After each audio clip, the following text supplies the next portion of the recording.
कभी आपने ये महसूस किया कि आपने कोई डिसीजन लिया, लेकिन बाद में सोचने पर लगा शायद ये डिसीजन पूरी तरह मेरा नहीं था। कोई आपसे चिल्लाया नहीं, कोई धमकी नहीं दी, फिर भी आप मान गए। ये कोइंसिडेंस नहीं होता, ये होता है ह्यूमन माइंड का silent influence. Welcome to inside a calm. यहाँ हम शोर में नहीं बोलते, यहाँ हम दिमाग को समझते हैं। आज का ये पूरा एपिसोड सिर्फ चैप्टर 1 पर बेस्ड है, क्योंकि अगर आपने ह्यूमन माइंड को समझ लिया तो डार्क साइकोलॉजी का आधा गेम वहीं खत्म हो जाता है। हमें बचपन से सिखाया जाता है कि इंसान लॉजिकल होता है। सच ये है, इंसान पहले इमोशनल होता है, बाद में लॉजिकल। डिसीजन लेने का रियल ऑर्डर होता है इमोशन, जस्टिफिकेशन, लॉजिक। मतलब पहले हम कुछ फील करते हैं, फिर दिमाग उस फीलिंग को सही प्रूव करने के लिए लॉजिक ढूंढता है। इसलिए इमोशनल न्यूज़ ज़्यादा वायरल होती है, फियर बेस्ड टाइटल ज़्यादा क्लिक होते हैं, स्वीट बात करने वाले लोग जल्दी ट्रस्ट जीत लेते हैं। डार्क साइकोलॉजी इसी नेचुरल वीकनेस पर काम करती है। जहां लॉजिक रुकता है, वहीं से मैनिपुलेशन शुरू होती है। आप जो सोच रहे हो अभी, वो आपका कॉन्शियस माइंड है, लेकिन जो आप ऑटोमेटिकली करते हो, ट्रस्ट करना, डरना, अटैच होना, ये सब आता है सबकॉन्शियस माइंड से। सबकॉन्शियस माइंड क्वेश्चन नहीं करता, एनालाइज नहीं करता, जो रिपीट होता है उसे सच मान लेता है। इसलिए जब कोई बार बार सेम बात बोले, सेम इमोशन क्रिएट करे, सेम स्टोरी रिपीट करे, सबकॉन्शियस धीरे धीरे उसे एक्सेप्ट कर लेता है। और जब सबकॉन्शियस मान गया तो कॉन्शियस माइंड बस फॉलो करता है। डार्क साइकोलॉजी का पहला रूल, जब तक ट्रस्ट नहीं तब तक कंट्रोल नहीं। मैनिपुलेटर हमेशा सेफ फील करवाता है, जज नहीं करता, आपको स्पेशल फील करवाता है। आपको लगता है कि ये मुझे समझता है। ये ट्रस्ट नेचुरल नहीं होता, ये डिजाइन्ड होता है। और जैसे ही ट्रस्ट बना, आप अपनी गार्ड नीचे कर देते हो। जिस दिन आप बिना प्रूफ ट्रस्ट कर लेते हो, उसी दिन आप इन्फ्लुएंस के लिए ओपन हो जाते हो। ह्यूमन माइंड कंफर्ट का भूखा होता है। जो चीज़ फेमिलियर लगे, प्रिडिक्टेबल हो, इमोशनल सेफ्टी दे, उससे दिमाग डेंजरस होने के बावजूद एक्सेप्ट कर लेता है। इसलिए लोग टॉक्सिक रिलेशनशिप्स में रुक जाते हैं, मैनिपुलेटिव लोगों को डिफेंड करते हैं, क्लियर रेड फ्लैग्स इग्नोर कर देते हैं, क्योंकि डिस्कम्फर्ट से ज़्यादा दिमाग को कंफर्ट चाहिए होता है। डार्क साइकोलॉजी इसी कंफर्ट को वेपन बना लेती है। अगर आपने सिर्फ टेक्निक्स सीखी और ह्यूमन माइंड नहीं समझा, तो आप हमेशा कंफ्यूज रहोगे। अब जब हम ये समझ चुके हैं कि ह्यूमन माइंड इमोशन से चलता है और सबकॉन्शियस का रोल कितना गहरा होता है, तो एक नेचुरल सवाल उठता है, मैनिपुलेशन शुरू कैसे होती है? ज्यादातर लोग सोचते हैं मैनिपुलेशन मतलब जबरदस्ती, कोई प्रेशर, कोई थ्रेट, कोई कंट्रोल। लेकिन सच ये है, रियल मैनिपुलेशन कभी लाउड नहीं होती, वो धीरे होती है और बिल्कुल नेचुरल लगती है। मैनिपुलेशन तब शुरू होती है जब आपको ये फील होने लगे कि सामने वाला आपको बाकी सबसे ज्यादा समझता है। The first step, comfort. Manipulator पहले आपको कंफर्टेबल बनाता है। वो जज नहीं करता, वो पेशेंटली सुनता है, वो आपकी बातों पर रिएक्ट नहीं करता, बस समझने का सिग्नल देता है। इस स्टेज पर आप रिलैक्स्ड फील करते हो, आप अपना गार्ड नीचे कर देते हो और आप सोचते हो इस इंसान से बात करके अच्छा लगता है। ये कंफर्ट रैंडम नहीं होता, ये कैलकुलेटेड होता है। जहां कंफर्ट होता है, वहां रेजिस्टेंस कम हो जाता है।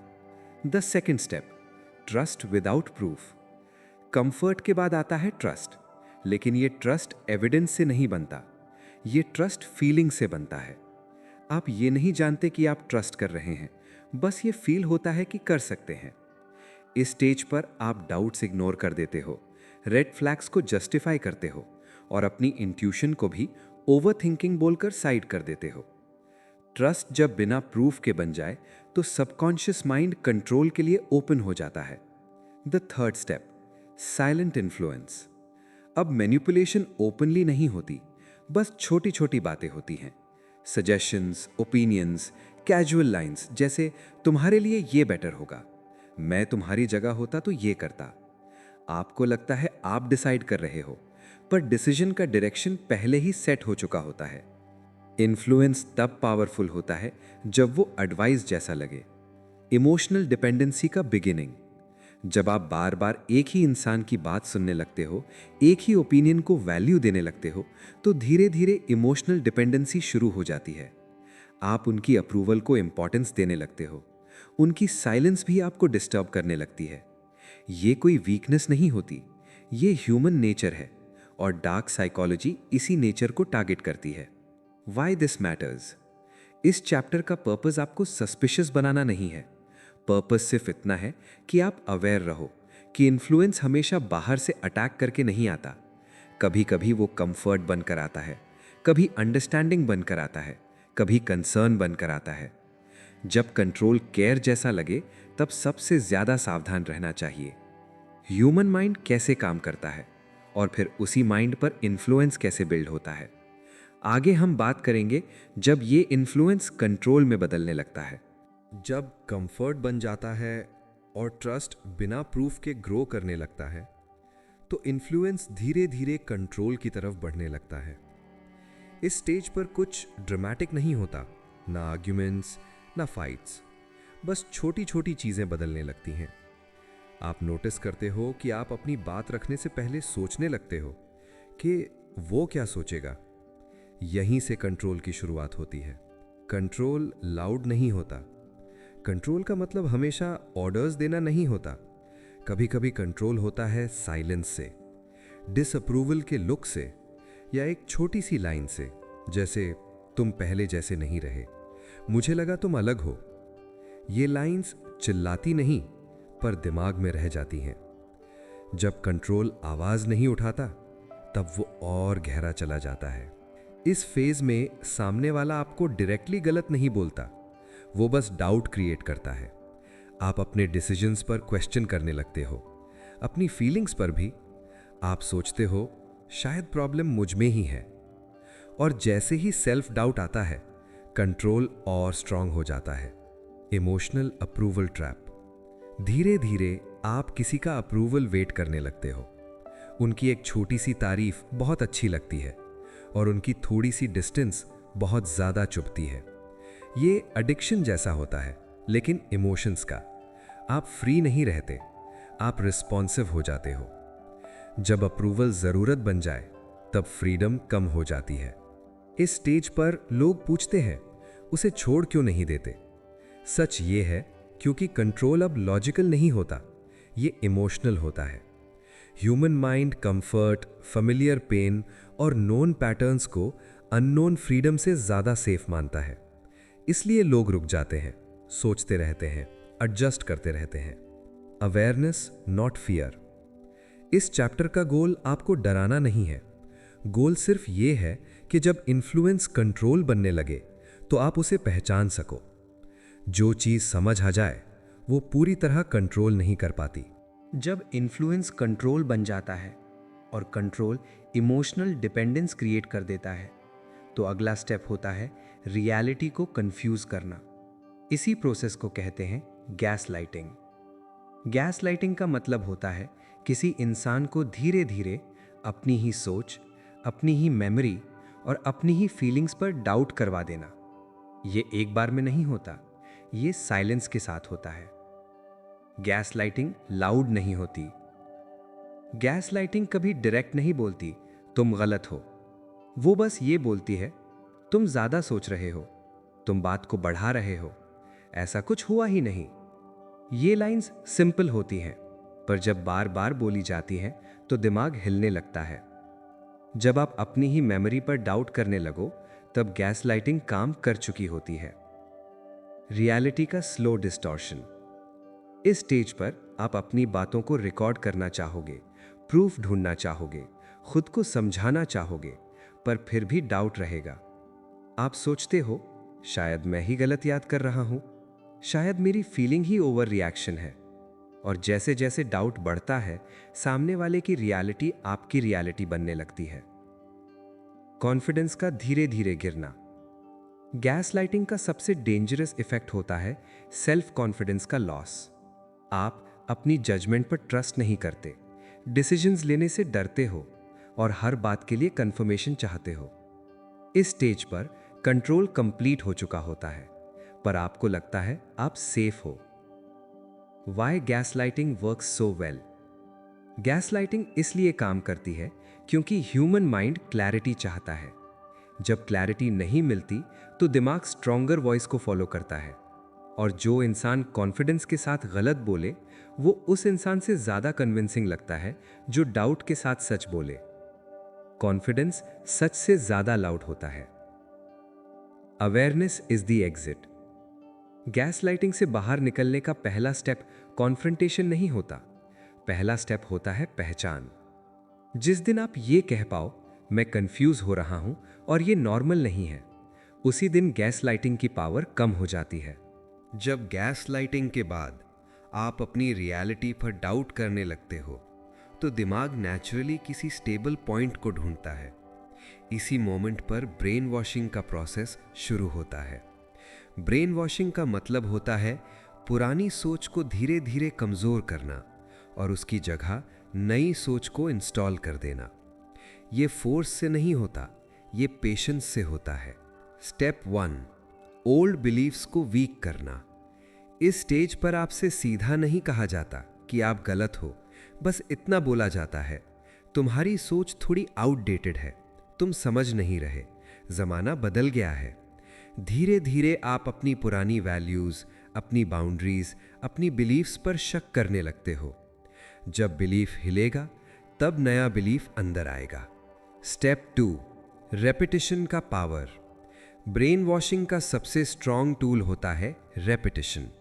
एक ही बात, एक ही एंगल, एक ही इमोशन, चाहे वो गलत हो, पर जब बार बार सुनाई जाए तो सबकॉन्शियस उसे फेमिलियर मान लेता है, और जो फेमिलियर होता है दिमाग उसे सेफ समझने लगता है। इस स्टेज पर लॉजिक कमज़ोर होता चला जाता है। स्टेप 3, नई सोच को हीरो बनाना। अब नई सोच को पॉजिटिव दिखाया जाता है।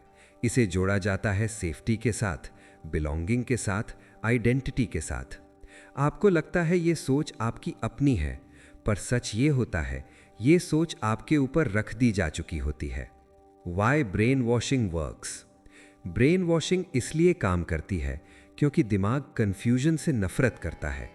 जब पुरानी क्लैरिटी टूट जाती है तो नई क्लैरिटी रिलीफ जैसी लगती है, चाहे वो क्लैरिटी गलत ही क्यों ना हो। जो चीज़ शांति देती है दिमाग उसे सच मान लेता है। Awareness is the break.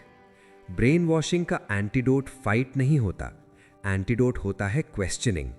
जब आप पूछने लगो कि ये बिलीफ आया कहाँ से, मैं पहले क्या मानता था, ये सोच किसकी आवाज़ लगती है, उसी पल प्रोसेस धीरे धीरे कमज़ोर होने लगता है। जब दिमाग कंफ्यूज हो चुका होता है और पुरानी सोच कमज़ोर पड़ चुकी होती है तो सबसे आसान इमोशन कंट्रोल के लिए होता है फियर। फियर चिल्लाता नहीं, वो बस हिंट देता है। अगर तुमने ये नहीं किया, अगर तुमने मना कर दिया, अगर तुम अलग हो गए, ये इनकम्प्लीट लाइंस ही दिमाग के लिए काफ़ी होती हैं। फियर, लॉस का डर। फियर हमेशा लॉस दिखाता है, किसी को खोने का, रिस्पेक्ट खोने का, आइडेंटिटी खोने का। इस स्टेज पर आप डिसीजन नहीं लेते, आप सिर्फ नुकसान से बचने की कोशिश करते हो। और जब डिसीजन सिर्फ डर से लिया जाता है तो वो डिसीजन कभी फ्री नहीं होता। जहां फियर होता है वहां चॉइस कम हो जाती है। Guilt, silent pressure. Guilt fear से भी ज़्यादा साइलेंट होती है। इसमें कोई धमकी नहीं होती, बस इमोशनल वेट होता है। लाइंस जैसे मैंने तुम्हारे लिए इतना किया, मुझे तुमसे ये उम्मीद नहीं थी, तुम बस अपने बारे में सोचते हो। आप डिफेंड नहीं करते, आप एक्सप्लेन करने लगते हो, और जैसे ही आप एक्सप्लेन करते हो आप ऑलरेडी कंट्रोल में आ चुके होते हो। फियर और guilt is equal to obedience.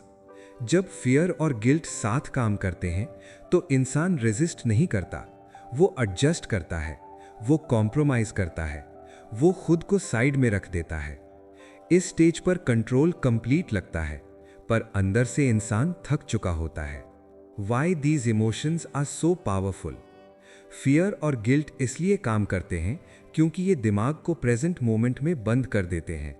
आप फ्यूचर के डर में जीते हो या पास्ट के गिल्ट में, और जब आप प्रेजेंट में नहीं होते तो अवेयरनेस भी नहीं होती।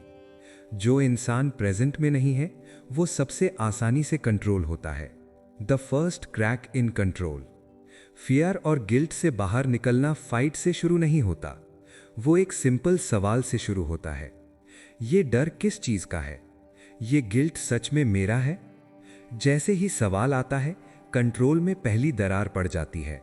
जब फियर और गिल्ट का इफेक्ट दिमाग पर हो जाता है और आप थोड़ा थोड़ा एडजस्ट करते हो, तो धीरे धीरे कंट्रोल आदत में बदलने लगता है। ये स्टेज डेंजरस है क्योंकि आपको अब पता भी नहीं होता कि आप इन्फ्लुएंस्ड हो रहे हो। ये नेचुरली लगता है, नॉर्मल। ह्यूमन माइंड को रेपिटेशन पसंद है। जो बार बार होता है वो सबकॉन्शियस में सेटल हो जाता है। आप नोटिस भी नहीं करते। छोटी छोटी decisions, daily routines, simple compromises, ये सब एक पैटर्न बन जाते हैं। और पैटर्न जब स्ट्रांग हो जाता है तो आदत बन जाती है। जो चीज़ बार बार होती है वो इवेंचुअली इंसान का सेकंड नेचर बन जाती है। कंडीशनिंग का सिंपल फॉर्मूला है। रिवॉर्ड, जब आप बिहेव करते हो जैसे मैनिपुलेटर चाहता है, आपको छोटा सा पॉजिटिव फीलिंग मिले। पनिशमेंट, जब आप रेजिस्ट करते हो, आपको इमोशनल डिस्कंफर्ट मिले। इस साइकिल में माइंड अडैप्ट कर लेता है और धीरे धीरे आप अपना बिहेवियर नेचुरल समझने लगते हो। इस स्टेज पर आप सीख लेते हो कि जो चाहिए वो एक्सेप्ट कर लो, जो अनकंफर्टेबल हो अवॉइड कर लो। आप अपनी लाइफ के मेजर डिसीजंस सटल इन्फ्लुएंस के अकॉर्डिंग लेने लगते हो और अब आपको ये प्रॉब्लम नहीं लगती। ये सेकंड नेचर का स्टेज है जहां कंट्रोल विदाउट एफर्ट काम करता है। इस चैप्टर का की पॉइंट ये है कि जब हैबिट और कंडीशनिंग स्ट्रांग हो जाते हैं तो अवेयरनेस ही पहली और सबसे इफेक्टिव डिफेंस बन जाती है। जो आदत में आ गया उसे ब्रेक करना मुश्किल है, लेकिन पहचान से पॉसिबल है। जब हमने देखा कि कैसे influence, control, fear, guilt, habit और कंडीशनिंग ह्यूमन माइंड पर काम करते हैं, तो अगला और सबसे इंपॉर्टेंट स्टेप है साइकिल तोड़ना। ये स्टेज डर और कंफ्यूजन से बाहर निकलने का है और सबसे पहली चीज जो आपको करनी होती है वो है अवेयरनेस। Step 1, recognition. सबसे पहले पहचानो कौन से पैटर्न्स रिपीट हो रहे हैं, कौन से मोमेंट्स में आप अनकंफर्टेबल फील करते हो, कब आप अपनी बाउंड्रीज इग्नोर करते हो। रिकग्निशन ही पहला और सबसे पावरफुल डिफेंस है। जिस चीज को आप पहचान लेते हो उस पर उसका कंट्रोल कम हो जाता है। Step 2, question everything. हर सिचुएशन में सवाल उठाओ, ये फीलिंग मेरी है या किसी और ने क्रिएट की? ये डिसीजन मेरा है या किसी के इन्फ्लुएंस में हो रहा है? क्या मैं अपने इंट्यूशन पर ट्रस्ट कर रहा हूं? ये क्वेश्चंस आपके सबकॉन्शियस को वेक अप करते हैं और मेंटल क्लैरिटी लाते हैं। Step 3, reclaim boundaries. कंट्रोल का साइकिल तब ब्रेक होता है जब आप अपनी लिमिट्स और बाउंड्रीज डिफाइन करते हो। स्मॉल स्टेप से शुरू करो। मैं अपनी चॉइस रखूंगा। मुझे अपनी फीलिंग्स एक्सप्रेस करने का हक है। मुझे प्रूफ और क्लैरिटी की जरूरत है। बाउंड्रीज आपको प्रोटेक्ट करते हैं और ग्रेजुअली इन्फ्लुएंस को वीकन करते हैं। Step 4, build emotional resilience. Emotions का कंट्रोल हमेशा टेम्पररी होता है। आपको ट्रेन करना होगा अपने माइंड को फियर और गिल्ट से रिएक्ट करने की जगह क्लैरिटी और रिफ्लेक्शन से रिएक्ट करने के लिए। इससे आप कॉन्फिडेंटली मैनिपुलेशन ट्रैप से बच सकते हो। जो अपना दिमाग ट्रेन कर ले वो कभी इजीली कंट्रोल नहीं होता। Step 5, awareness as a lifestyle. Breaking the cycle सिर्फ एक मोमेंट नहीं, ये एक लाइफस्टाइल बन जाता है। हर डिसीजन पर अवेयरनेस रखो। अपने थॉट्स और फीलिंग्स चेक करो। रिपीट होने वाले पैटर्न्स को नोटिस करो। जैसे जैसे आप ये प्रैक्टिस करते हो, आप फ्री और कॉन्फिडेंट फील करते हो और दिमाग के साइलेंट इन्फ्लुएंस का पावर कम हो जाता है। कंक्लूजन। आज के एपिसोड में हमने देखा ह्यूमन माइंड कैसे इमोशन और सबकॉन्शियस से कंट्रोल होता है। कंफर्ट, ट्रस्ट, फियर, गिल्ट और हैबिट कैसे इन्फ्लुएंस को स्ट्रेंथन करते हैं।